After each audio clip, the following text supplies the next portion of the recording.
Hi dear cricket fans, subscribers and friends of Cricket Happenings. Welcome to your favorite show, Cricket Happenings, with your host Ram. Well, today, as you know, it was the last quarter-final match between Sri Lanka and England. Much was expected, but in the end it was a very one-sided quarter-final here, with Sri Lanka thumping England by a 10-wicket win. Not only that, they created a record in World Cups, chasing a score of 229, which was set up by England. They chased it without losing any wicket, and there were two centurions. Both the Sri Lankan openers, the centurions, finished off the job for Sri Lanka in fine style. Tharanga was not out on 102 of 122 balls with 12 fours and 1 6. Dilshan was not out on 108 of 115 balls with 10 fours and 2 sixes, and that was all over. In fact, it was a 10-wicket win. It was a romp, just a romp for Sri Lanka as far as this quarter-final was concerned. And England, I would say, would have been humiliated as far as this match was concerned. And Dilshan rightly was named man of the match, not only for his century, also for taking a wicket, the first wicket that he took of Andrew Strauss earlier on. Just looking at the story of the day here, it was England who actually had first strike. Andrew Strauss had a new opener today, Ian Bell, and Ian Bell was absolutely positive right from the start, actually stroking a lot of boundaries. But in fact, Dilshan was given the ball by Kumar Sangakkara. He did a wonderful job as he actually gave Sri Lanka the much needed breakthrough as Andrew Strauss was gone. Trying to play an airy shot against Dilshan was clean bowled for 5. That was the first wicket. Ian Bell was joined in by Jonathan Trott. After that, Ian Bell, as I said, was looking very positive right from the word go. But after making 25 very good runs of 32 balls with just with 3 boundaries, was a victim as Angelo Matthews actually had him caught by Samaravira for 25. And this was the time for consolidation for England. And yes, it was definitely done, but I would say that it was far too much for England because Jonathan Trott and Ravi Bopara had to consume a lot of overs there. 31 for 2 in the 8th over. They pushed on to score to 95. There was absolute misunderstanding while running between the wickets for Jonathan Trott and Ravi Bopara. But Jonathan Trott, as you know, he is in a peak form, and he continued in that same vein, actually building an innings for England there. And Ravi Bopara, well, he contributed a very quiet 31 of 56 balls with 1 4. And let me just give the credit to all the Sri Lankan spinners. There was a lot of spinners. A lot of variety as far as spinners were concerned. Dilshan was their right arm off spinner.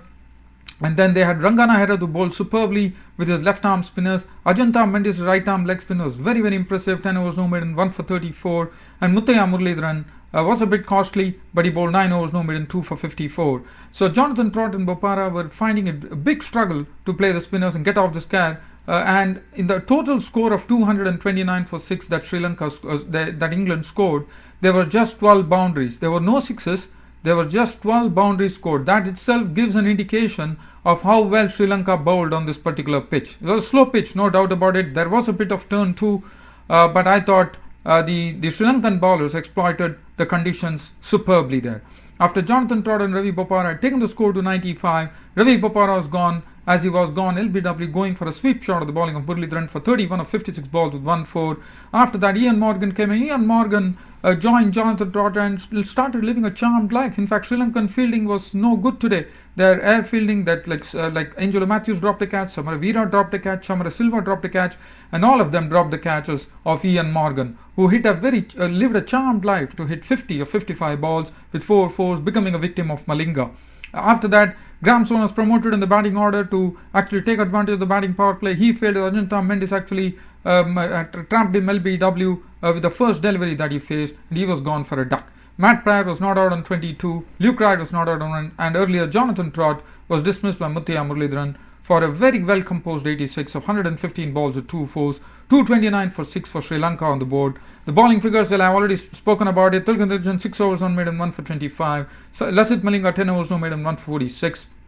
And as far as Sri Lanka were concerned, well, a walk in the park. Graham Souness was given the duties, but Graham Souness initially they played a bit aggressively. Then they actually went into reverse mode. They tried to just see that whether they started accumulating the runs in a very methodical fashion. And well, the strokes that Tharanga played of the offside was absolute classic strokes. in a score of 102 of 122 balls with 12 fours and 1 6. Dilshan was smashing form, 108 of just 115 balls, 10 fours and 2 sixes. One was a 6 which was hit off Graham Swan. In fact, Graham Swan was also hit for a 6 by Tharanga. Dilshan hit 1 6 each of Graham Swan and James Treadwell. And well, as I said, the bowling couldn't make any impression. Bresnan, 8 overs, 1 made and none for 40. Graham Swan, 9 overs, no made and none for 61, was really taken apart by Tharanga and Dilshan, both playing some exquisite strokes on the offside, especially on the offside. And there were more strokes on the offside, I would say. And then Chris Tremlett had some 2 chances which he left off his own bowling, 7.3 overs, no made and none for 38. Ravi Bopara, 5 overs, 1 made and none for 22. Treadwell bowled 6 overs for 38 runs and 4 overs for 17 for Luke Wright. And well, Sri Lanka have advanced to the semi-finals of the ICC Cricket World Cup 2011, and they will be meeting the New Zealand, who upset South Africa yesterday, and this will be on Tuesday. And the next day, the mother of all matches, I would say, India versus Pakistan, and what a mouth-watering clash it is going to be at Mohali in Chandigarh. Already there are a lot of things being told, with Amir Sohail telling that, saying that if the green top wicket is prepared in Mohali, then Pakistan would definitely have a chance. As Ravi Shastri telling that, he challenges Amir Sohail to tell him that, we can, even if you prepare a green top in any part of the world, India can still win the match. So that says a lot. So already the needle has started between India and Pakistan, and then we had one more comment coming from Shahid Afridi that they will see to it that they don't allow Sachin Tendulkar to score his 100th century. So these are all things, and it is really hotting up as far as the India-Pakistani clash is concerned in the semi-finals of the ICC Cricket World Cup 2011, which will be happening on Wednesday, the 27th. It's not the 27th. It's on Wednesday, on 30th of March 2011. And what a match it is going to be.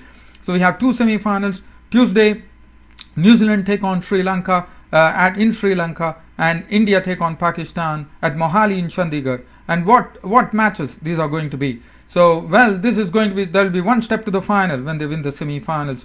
So, but let me just talk about this. There's nothing to really talk. Sri Lanka was totally pummeled England into submission, I would say.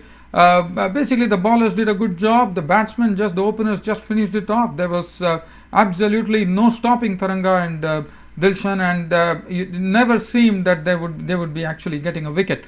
Well, other than that, I don't have anything else to share, dear cricket fans, subscribers and friends for Cricket Happenings. As usual, this is your host Ram signing off for the day. Thank you, and tomorrow keep an eye on Cricket Happenings. I'll be out with something or the other, even though there are no matches. I'll be out with either some cricket news or maybe some previews of maybe New Zealand maybe New Zealand Sri Lanka for the semi-finals, or India versus Pakistan. Probably India versus Pakistan would be the first that I would be really aiming at. So keep an eye on Cricket Happenings, hosted by Ram. Thanks for your company. This is your host Ram signing off. Thank you.